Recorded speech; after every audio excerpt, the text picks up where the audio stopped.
एक घना और सुंदर जंगल था जहाँ हर सुबह एक नई कहानी जन्म लेती थी। ऊंचे पहाड़ों और बहते झरनों से यह जंगल और भी सुंदर लगता था।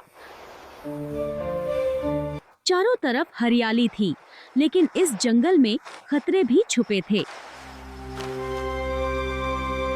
इसी जंगल में रहता था और एक ताकतवर चीता। उसका परिवार ही उसके जीवन की सबसे बड़ी खुशी था। एक दिन उसका नन्हा सा बच्चा बहुत ही ज्यादा शैतानी कर रहा था। उसे ऊंचाई पर चढ़ना बहुत पसंद था, लेकिन चीता को कुछ ठीक नहीं लग रहा था। तभी अचानक एक बड़ा खतरा सामने आ गया।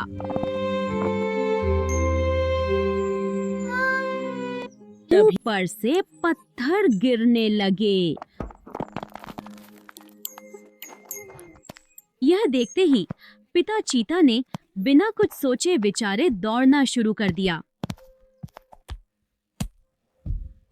उसने अपनी पूरी ताकत से आगे छलांग लगाई और अपने बच्चे को सुरक्षित जगह पर पहुंचा दिया, लेकिन खुद नीचे फिसल गया।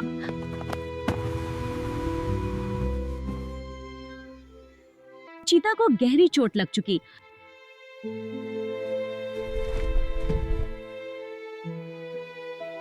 उसकी नजर धीरे धीरे कमजोर पड़ने लगी। चीता डरकर घबरा गई।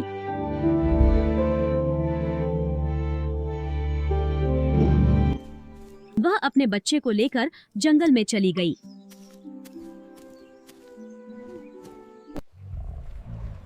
चीता बिल्कुल अकेला, कमजोर और बेबस छोड़ दिया गया। उसे मदद का इंतजार था।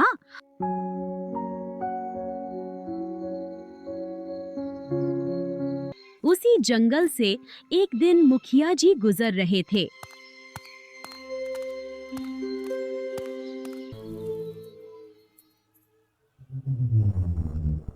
अचानक उनकी नजर घायल चीता पर पड़ी। गांव वाले डर गए और पीछे हटने लगे।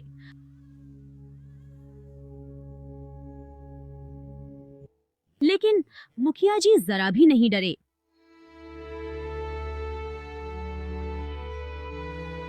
उन्होंने चीता को पानी पिलाने की कोशिश की।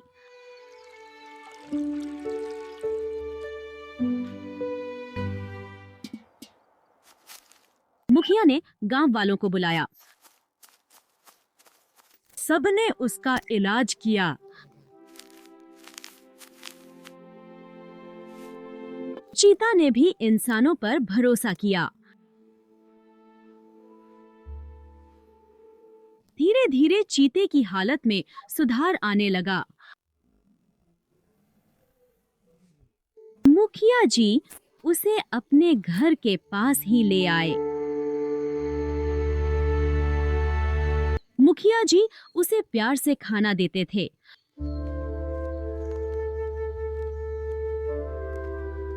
दोनों के बीच भरोसे का रिश्ता बनने लगा।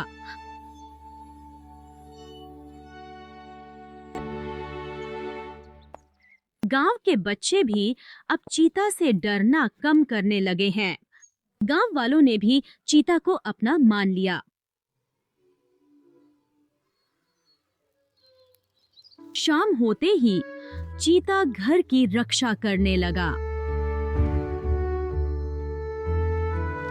एक रात अजीब हरकत दिखी।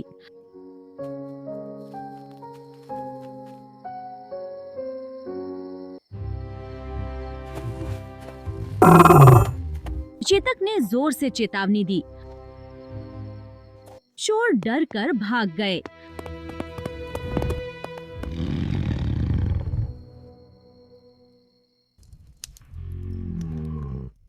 तब से चीता घर का रक्षक बन गया।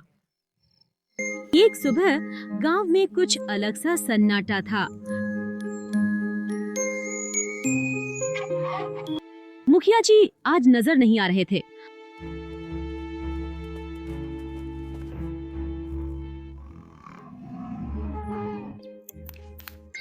सब समझ गए कि मुखिया जी अब नहीं रहे, लेकिन चीता घर का दरवाजा छोड़कर कहीं नहीं गया। दिन हो या रात वह वहीं बैठा रहता था। गांव वालों ने उसकी वफादारी को समझा।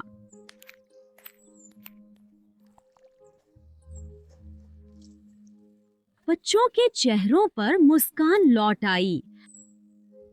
चीता हमेशा के लिए उस घर का रक्षक बन गया।